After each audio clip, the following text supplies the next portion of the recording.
성경 말씀 창세기 27장 1절부터 4절, 21절부터 29절까지 말씀입니다.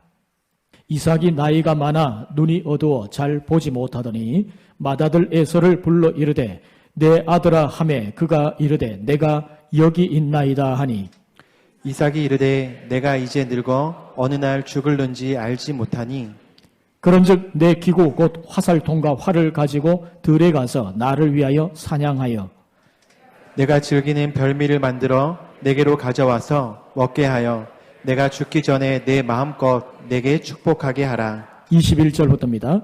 이삭이 야곱에게 이르되 내 아들아 가까이 오라. 내가 과연 내 아들 에서인지 아닌지 내가 너를 만져보려 하노라.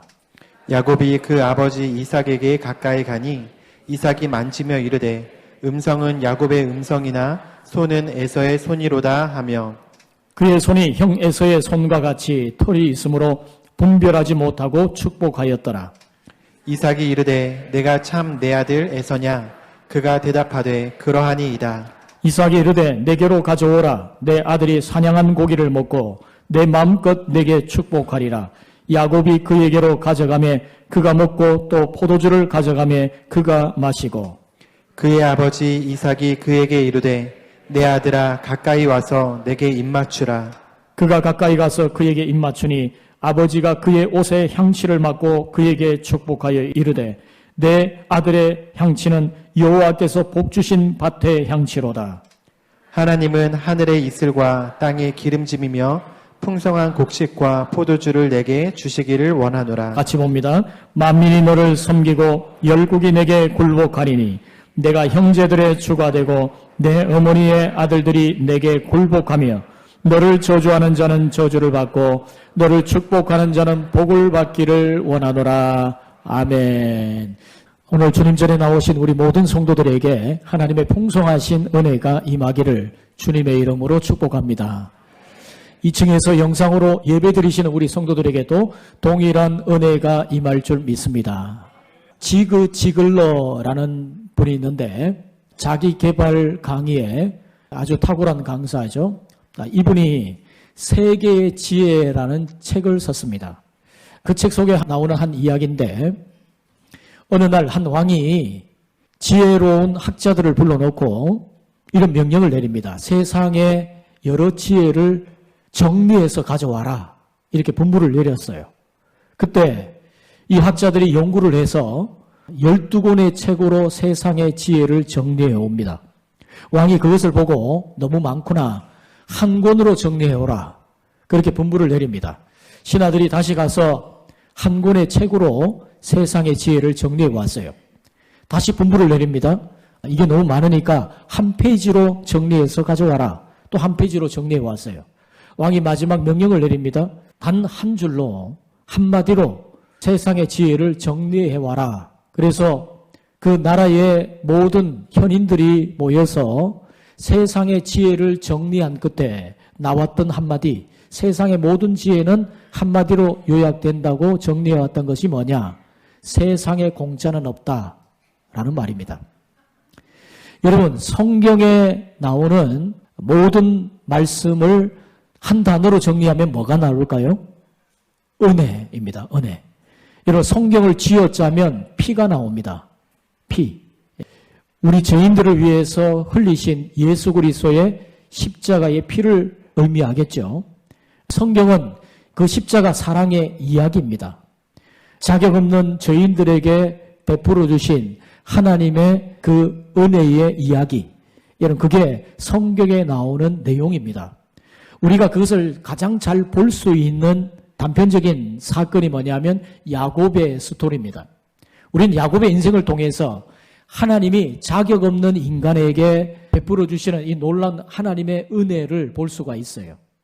하나님의 은혜의 승리를 우리는 이 야곱의 일생을 통해서 볼 수가 있는 것입니다.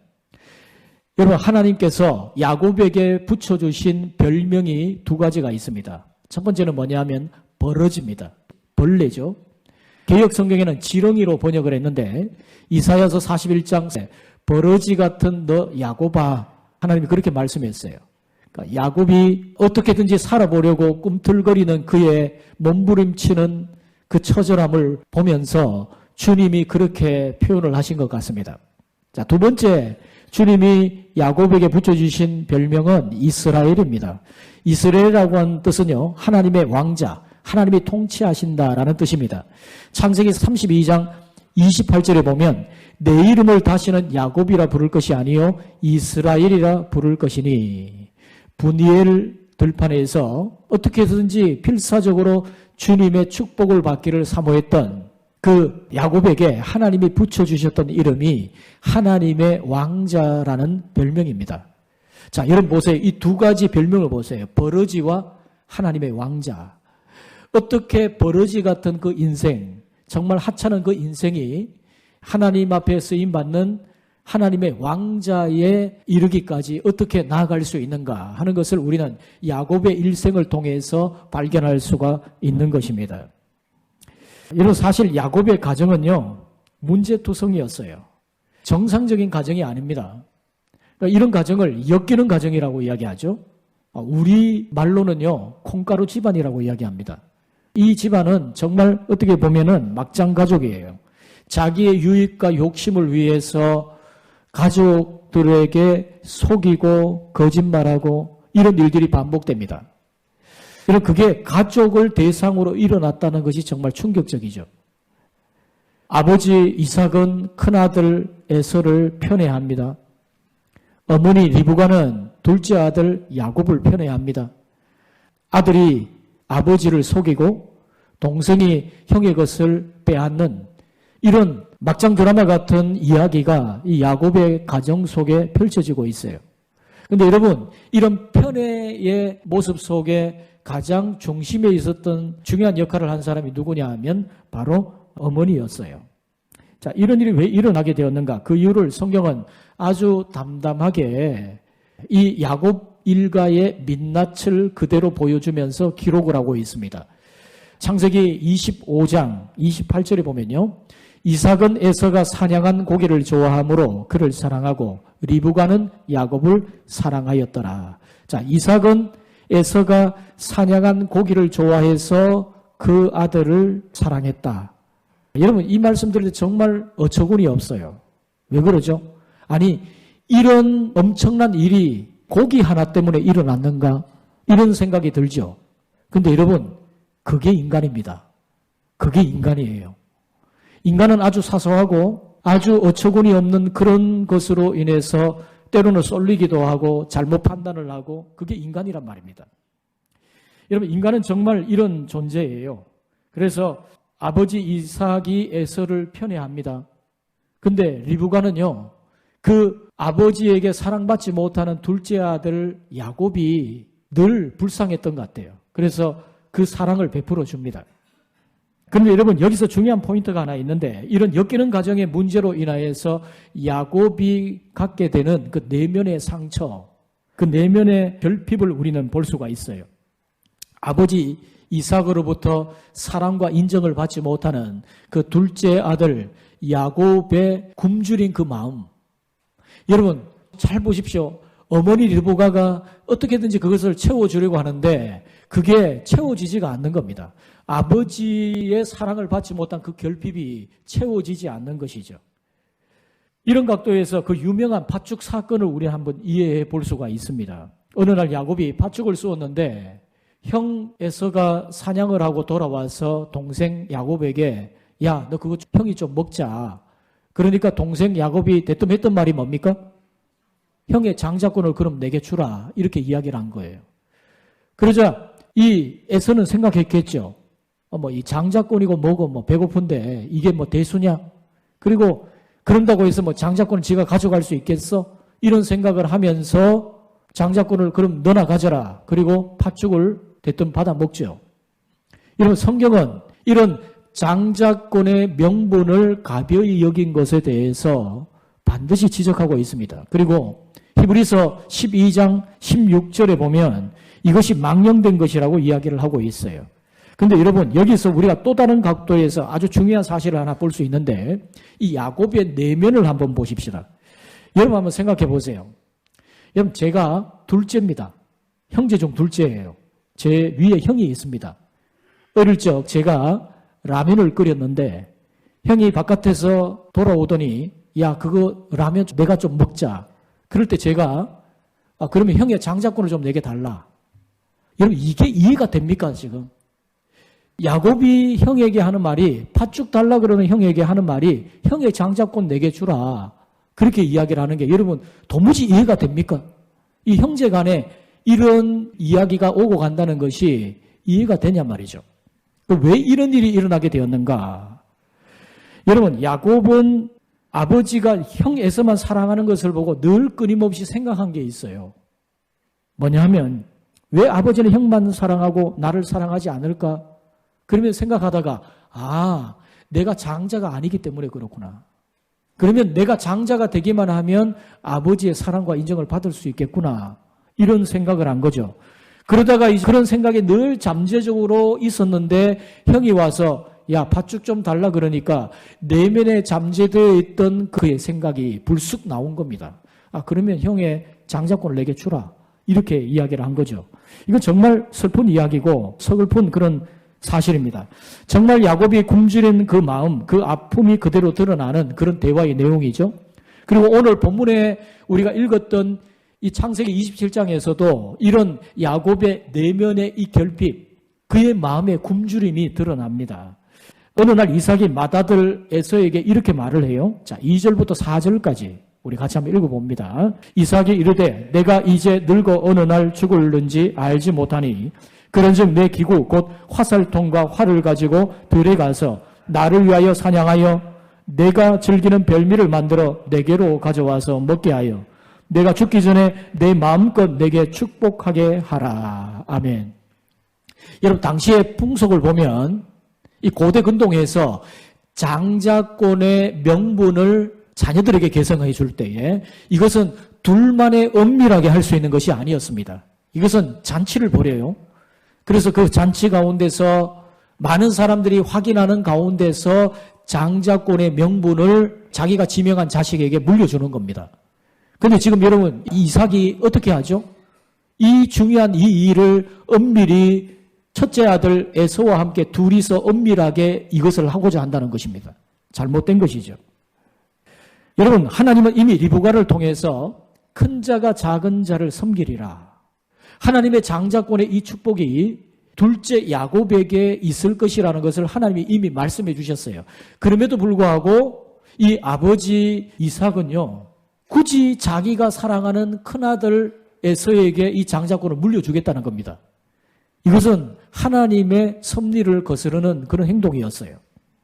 어머니 리브가는요, 이 모든 사실을 엿듣고 있다가 아들 야곱과 짜고 아버지를 속이죠. 큰아들 에서가 받을 축복을 가로채서 어떻게든지 야곱에게 쥐어주려고 하고 있습니다. 여러분, 이삭은요, 영적 분별력이 떨어졌어요. 이것은 흡사 사무엘상 3장의 사사시대에 하나님의 말씀이 희귀하고 이상이 흔하지 않았던 그 시대, 엘리의 눈이 어두워져가는 것을 말씀하고 있는, 그러니까 엘리의 눈이 어두워간다는 것과 하나님의 말씀이 희귀하여 이상이 흔히 보이지 않았던 그 시대의 이 영적인 분별력이 떨어지고 있는 그 현상을 그대로 보여주는 사건이고, 오늘 이 이삭 역시도 마찬가지였어요. 그러니까 나이가 들어서 눈만 어두워지는 것이 아니라 영적 분별력도 떨어지고 있는 겁니다. 그리고 여러분, 어머니 리브가를 한번 보세요. 이 어머니 리브가는 하나님의 뜻을 알았으면 그 하나님의 뜻이 하나님의 방법대로 이루어지도록 해야 되는데, 하나님의 방법은 어디 한지 없고 인간의 방법으로 하나님의 뜻을 성취하려고 한다는 겁니다. 이것 역시 문제죠. 왜 이런 일이 일어나죠? 조급함 때문에 그렇습니다. 조급함. 여러분, 조급함은 모든 것을 망쳐요. 우리가 하나님을 믿는다고 하는 것은요, 하나님의 시간적 여유가 우리 속에 들어오는 사건이거든요. 그래서 어떤 것을 볼 때 하나님의 때에 하나님의 방식으로 이것이 이루어지리라는 것을 확신하고 하나님께 내어 맡길 수 있는 여유를 가지는 겁니다. 여러분, 그게 믿음의 삶이에요. 여러분, 우리가 하나님의 계획이 하나님의 그 뜻 안에서 온전히 이루어진다는 것을 분명히 믿을 때 우리는 그것을 분명히 알 수 없기 때문에 하나님 앞에 기도하지 않습니까? 기도를 통해서 하나님이 우리의 삶 속에 이루어 가시는 하나님의 그 성취를 우리는 경험할 수가 있게 되는 것이죠. 그런데 이 어머니의 계획을 들었던 이 야곱이 뭐라고 말을 하면 11절 12절에 이렇게 말을 해요. 자, 같이 한번 읽어보십시다. 야곱이 그 어머니 리브가에게 이르되 내 형 에서는 털이 많은 사람이요 나는 매끈매끈한 사람인즉 아버지께서 나를 만지실진데 내가 아버지의 눈에 속이는 자로 보일지라 복은 고사하고 저주를 받을까 하나이다. 자, 여기에 보면 야곱이 뭐라고 말하죠? 아버지께서 나를 만지실진데. 무슨 말이죠? 내가 형처럼 흉내를 내면서 그렇게 아버지에게 나아가면 아버지가 형을 평소에 만지듯이 만져줄 거라는 거예요. 여러분, 다른 사람들은 이 이삭이 그 아들 사랑하는 에서를 만지고 스킨십하는 것을 그냥 지나칠 수 있는데 야곱에게는 이게 뼈아픈 기억으로 남고 있는 겁니다. 왜요? 이게 늘 부러웠으니까. 나도 정말 아버지의 그 사랑을 받았으면 좋겠는데 형처럼 그렇게 아버지가 정말 보듬어주고 사랑으로 스킨십을 하면서 그런 것 한번 나도 경험했으면 좋겠는데 이런 생각이 있었던 거예요. 그런 마음, 이 결핍된 이 야곱이 정말 이게 마음에 사무치고 이게 아버지의 사랑을 받지 못한 야곱의 심령의 굶주림입니다. 굶주림. 야곱의 문제는 이 굶주린 마음이었어요. 그것이 그의 연약한 인간적인 모습의 실체였고 그의 죄성의 근원이었습니다. 그리고 바로 이 굶주린 마음 때문에 그는 오늘 말씀에 아버지를 속이고 형의 축복을 가로채는 안타까운 상황을 만들어내죠. 자, 13절부터 16절 우리 같이 한번 읽어봅니다. 어머니가 그에게 이르되 내 아들아 너의 저주는 내게로 돌리리니 내 말만 따르고 가서 가져오라. 그가 가서 끌어다가 어머니에게로 가져왔더니 그의 어머니가 그의 아버지가 즐기는 별미를 만들었더라. 리브가가 집안 자기에게 있는 그의 맏아들 에서의 좋은 의복을 가져다가 그의 작은 아들 야곱에게 입히고 또 염소 새끼의 가죽을 그의 손과 목에 매끈매끈한 곳에 입히고. 여러분, 어머니 리브가가 남편을 속이고 자기가 요리를 만들어서 그것을 그 아들 야곱에게 지어주어서 에서인 것처럼 속이고 아버지에게 돌려보냅니다. 큰아들 에서가 털이 많기 때문에 염소의 가죽을 매끈한 곳에 붙여가지고 분장을 시키죠. 그래서 여러분, 성경에 최초로 나오는 분장사가 리브가입니다. 리브가. 여러분, 야곱은 일말의 두려움이 있었어요. 아까 우리가 살펴봤죠. 아니, 내가 이렇게 아버지를 속이고 갔다가 아버지가 알아채고 그러면 복은 고사하고 저주를 받지 않겠습니까? 그러자 어머니 리브가가 뭐라고 말하죠? 아니다. 걱정하지 마라. 저주는 내가 다 받을 테니까 너는 내가 하는 말만 잘 들으면 돼. 이렇게 이야기를 합니다. 여러분, 어머니의 이 말을 꼭 들어야 할 필요가 있습니까? 지금 바른 분별력을 가지고 어머니 그건 아니라고 해야 되는데 말이죠. 그것도 지금 이 야곱이 나이가 10대, 20대가 아니고요. 나이가 60입니다. 나이가 60이에요. 여러분, 이런 그 마마보이의 이 야곱의 모습을 우리는 볼 수가 있어요. 여러분, 리브가가 어쨌건요, 이 집념의 여인이에요. 반드시 내가 사랑하는 아들 야곱에게 이걸 주겠다. 그리고 여러분, 야곱 역시도 이 집념의 사람입니다. 여러분, 요리를 들고 온 야곱에게 이삭이 뭐라고 말하죠? 내가 누구냐? 그래서 야곱이 말합니다. 예, 저는 아버지의 맏아들 에서입니다. 여러분, 이렇게 말하는 순간 예, 저는 아버지의 맏아들 에서입니다 라고 거짓말하는 그 순간에 야곱 자신은 어디 간지 없이 사라지죠. 여러분, 거짓말이라고 하는 것은요, 자기를 잃어버리는 사건입니다. 거짓말을 하면 자기를 잃어버리게 돼요. 나를 잃어버린 사건이 거짓말입니다. 여러분, 아담이 하나님 앞에 범죄하고 나서 하나님이 이렇게 물어보시죠. 아담아, 내가 어디 있느냐? 이렇게 말씀을 하시죠. 그 말씀은 아담이 지금 물리적으로 어디 있는지를 물어보는 그 질문이 아닙니다. 정체성을 묻고 있는 거예요. 너 지금 어떤 상황에 있냐? 네가 반드시 순종해야 될 그런 위치에 있는데 네가 왜 그렇게 범죄하느냐? 아담의 그 정체성을 물어보는 질문 아닙니까? 여러분, 하나님은요, 거짓을 싫어하세요. 그래서 여러분, 하나님이 10계명 중에 제9계명에다가 거짓 증거하지 마라. 그 말씀을 둔 겁니다. 여러분, 참과 진실, 진리는요, 마치 우리를 보호해주는 갑옷과 같은 것이에요. 그래서 여러분, 거짓을 행할 때에 우리는 참과 진리의 갑옷을 벗어 던지는 무장 해제 상태가 됩니다. 그러니까 여러분, 진리가 얼마나 중요한지 몰라요. 참, 진리. 주님이 이것을 기뻐하시는 거죠. 여러분, 거짓말은 마귀나 사탄이 가장 가지고 놀기 쉬운 상태가 되는 거예요. 왜냐하면 그게 진리로 갑옷을 입어야 될 인생이 갑옷을 벗어 던지고 무장 해제를 하는 것이기 때문에 그런 것입니다. 여러분, 이렇게 야곱이 욕심과 이기심으로 가득 차죠. 여러분, 여기에 이 두 가지 중요한 이것이 어디서부터 왔느냐? 굶주린 마음 때문에 왔어요.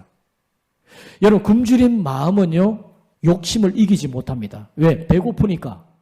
일단 뭐든지 먹어야 되는 거죠. 마음에 굶주림이 있으면은 배고프니까 아무거라도 먹어야 되는 거예요.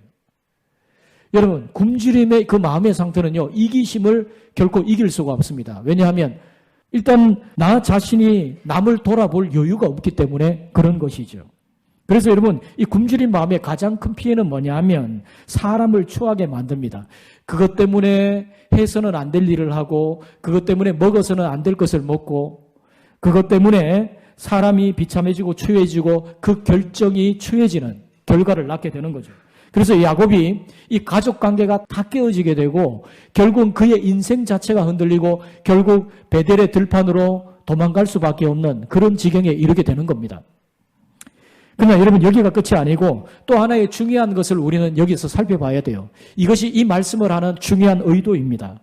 왜냐하면 이렇게 인간적으로 문제 많은 야곱, 이렇게 정말 상하고 비참하고 버러지 같은 그 야곱이지만 그가 믿음의 조상으로 설 수 있는 이유가 바로 그 메시지 속에 있기 때문에 그래요.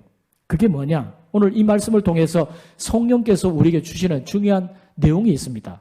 오늘 본문 중에 가장 중요한 내용이라면 저는 이것이라고 생각해요. 자, 27절부터 29절 우리 같이 한번 읽어보겠습니다.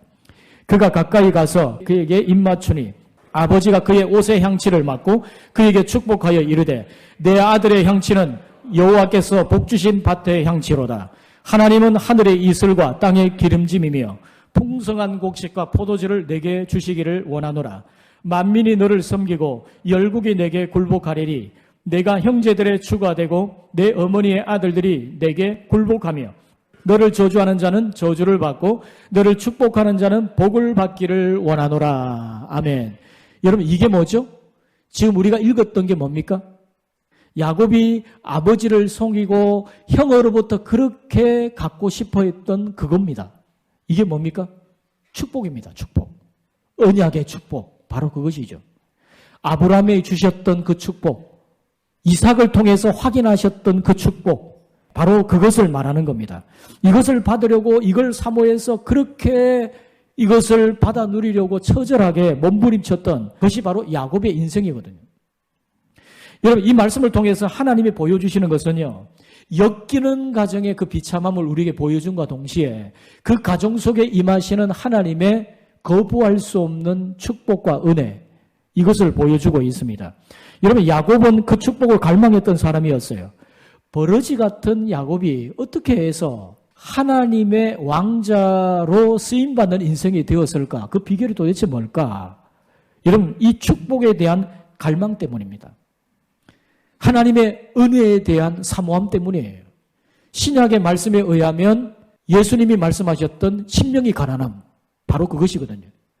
여러분, 신약의 말씀에 보면 수로보니게 족속 이방 여인이 예수님께 나와서 자신의 딸의 치유를 간구합니다. 그때 주님이 뭐라고 말씀하시죠? 자녀의 떡을 취하여 개들에게 던짐이 마땅치 않다, 이렇게 말씀하셨어요.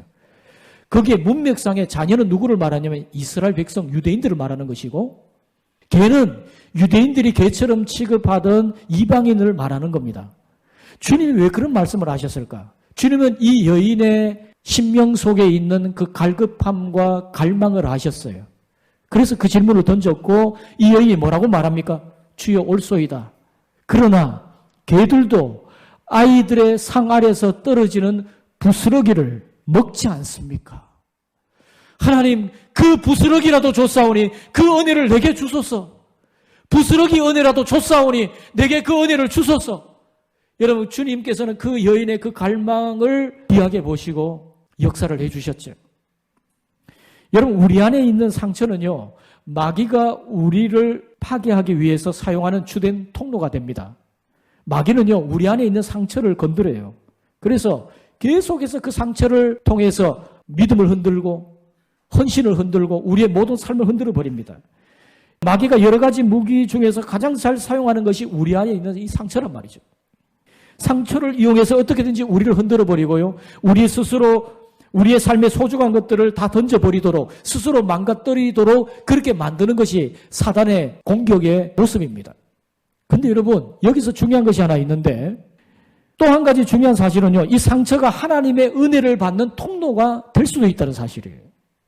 상처는 나쁜 것이고, 정말 우리가 그것으로 인해서 고통스럽고 힘겨워하고, 그 상처로 인해서 우리가 많은 힘든 그런 과정을 겪지만, 그 상처 때문에 오히려 하나님의 은혜를 사모하고, 그 상처 때문에 하나님의 은혜를 온전히 받아들이는 그런 역사가 있을 수 있다는 거예요.